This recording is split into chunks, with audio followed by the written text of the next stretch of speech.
President died. Hi, Steve Adubato here. We are thrilled once again to be joined by Dr. Joel Bloom on, it's your campus, it's your students' campus, and it's our second home, NJIT, the New Jersey Institute of Technology. Good to see you, Doctor. Welcome, Steve, and to this outstanding show. Thank you. Hey, by the way, we're coming on campus this morning, and do yourself a favor, a lot of security, but get onto the campus here because I am stunned by all the construction, all the activity. What is going on here? So it's $375 million worth of construction and renovation. And what was critical is the State Bond Act that was approved in 2012 by the voters of New Jersey for higher ed facilities. NJIT materialized about $120 million from that Bond Act. We're investing the rest to get us to $375 million.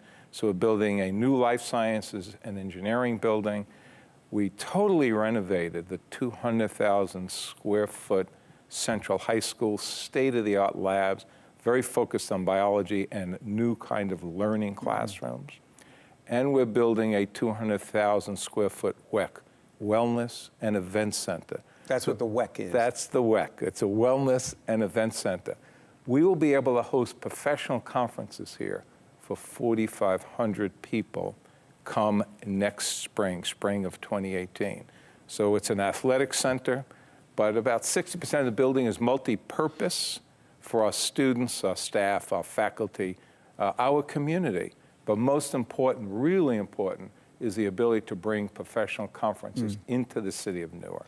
Clearly, colleges and universities, they play a more and more important role from an economic development perspective. We'll talk about healthcare, talk about a whole range of issues in cities and places across this nation.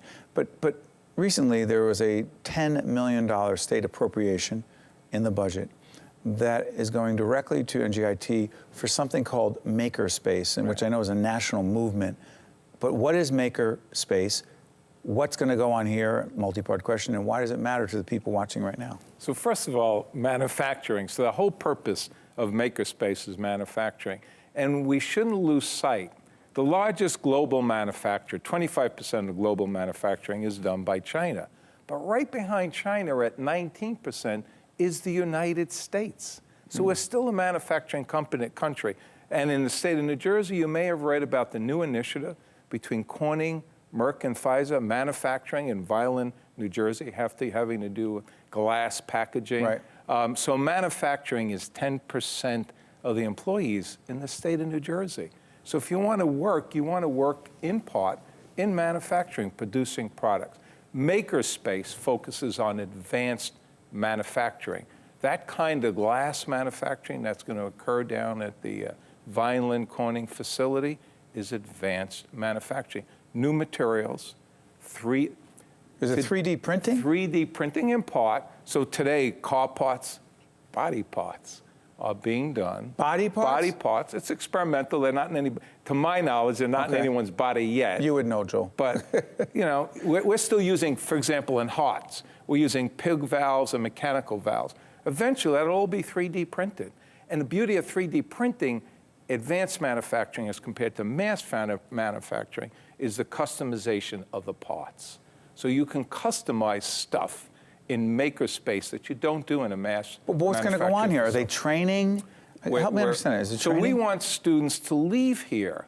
So first and foremost, it's an educational facility. We want students to leave here and know about innovation, they know about production, to know about manufacturing, to know about new machining, to know about new materials. That Corning, again, that Corning plant, or the Giga plant out in Reno between Panasonic and Tesla. Innovation? Innovation. It's all about new materials, new methods of manufacturing, how to do it better, how to do it faster, how to do it less expensive and more effective and efficient. So that Makerspace is going to be a home for state-of-the-art equipment, including the 3D printers. Stryker already donated one of their most advanced printers so we can train our students who work in large numbers at Stryker to do that kind of work. Manufacturing in the state of New Jersey is massive. I visited a manufacturing... It could be much stronger. Much stronger. You probably saw the McKinsey study of Yes. a week or two ago. They're maintaining that we could grow in the next decade this economy in the state of New Jersey by $150 billion if we have 250 more million workers to help it grow the economy, and we innovate, and we manufacture, we improve our roads. You saw a ridiculous figure. They estimate $4 billion a year is lost on people sitting on congested, broken roads in the state of New Jersey. But go back to the other part. The mismatch between the workforce and the skills that many have in the workforce and the needs of these very innovative industries to employ them. There's a mismatch. There's a mismatch. So I was right out here. I went out to East Hanover, one of our alums who has 4 factories around the world. He makes specialized surgical equipment, okay, that goes up in the body and cut and does all the necessary things, including robotic parts. He can't get enough people with engineering backgrounds, engineering technology backgrounds. So in this case, our dear alum gives back to the university, supports the scholarships for these students, and then hires them, offers them internships and hires them. The students are ready to hit the ground running after the internships and being immediately productive for a massive industry of surgical parts, surgical instrumentation. Let me ask you this. By the way, much of what we're doing here at NJIT, this particular go-around, this series of programs for one-on-one, and some will air on our other sister series, State of Affairs, is dealing with innovation. And so there's so many people. Some are NJIT alums. Jen Eichlin, help me on this. The founder of Keurig? Yes, the Keurig coffee machine. Dick Sweeney, is it Sweeney? Dick Sweeney comes from here, comes from right? here. A graduate here, still connected to NJIT, but invented this extraordinary invention, right? Innovation. But my point is that whole thing. Before I ask you a larger question about what our next governor needs to be thinking about in terms of innovation, a big picture question, why do you think so many of your alums still stay tied to this place? Time and time and time again, when I get an opportunity to meet with our alums, whether it's here on campus or in their workplace, their factories, their computer science labs, they tell me they owe what they're doing today to the education they received here. That it taught them the science, it taught them the technology, it taught them how to do so much of too much of education, particularly in science and technology, can easily be theoretical. Right. But if you don't understand the application of the science and the theory and the technology, you may not be as productive. We have been historically and will continue to be, and that's what Makerspace is about, an applied polytechnic STEM university. Students leave here and they know what to do their first day on the job. STEM, science, technology, engineering, math. Real quick, before I let you go, New Jersey's next governor, January 2018, when it comes to innovation, he or she needs to do what? We need an ecosystem for innovation. Again, back to the McKinsey study.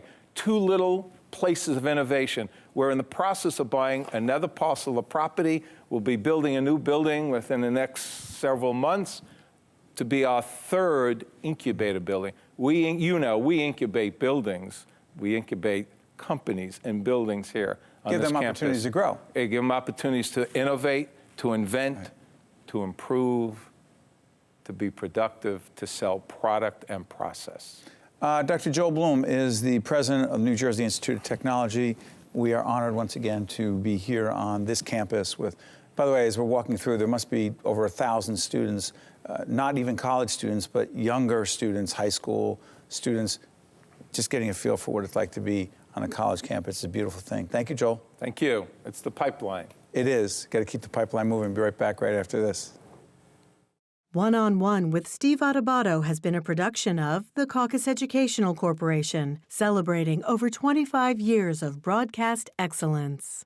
Funding for this special edition of One-on-One with Steve Adubato at NJIT has been provided by TD Bank, PSE&G, RWJ Barnabas Health, Choose New Jersey, the law firm of Gibbons PC, Prudential Financial's Global Communications Department, and by Verizon.